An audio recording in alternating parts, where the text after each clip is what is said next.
Ketua Umum Perindo Haritanu Sudibyo membantah ditawari kursi Menteri Kominfo atau mengajukan nama menteri kepada Jokowi.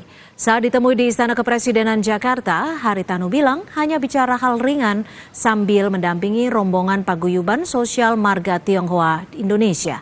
Soal bakal capres, HT menyebut terus berkomunikasi dengan parpol-parpol besar dan segera tentukan arah dukungan. Ya, baik ya. Ada lagi, itu kan rumor tuh, katanya siapa itu? Tapi menyerahkan nama untuk menteri ke Pak Jokowi itu Bapak? Tidak betul. Tidak betul. Menyerahkan apa? Tidak menyerahkan apa-apa saya. Enggak, saya cukup membangun Partai Perindo.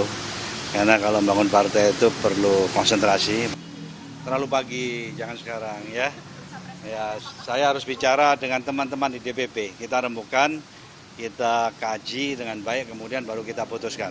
Komunikasi udah dengan partai mana aja Pak? Praktis hampir dengan semua partai besar. Ya kita nanti lihat ada berapa ini kan calon kan dan didukung oleh partai mana saja, ya pasti kami akan mengambil sikap ada di salah satu di situ Pak.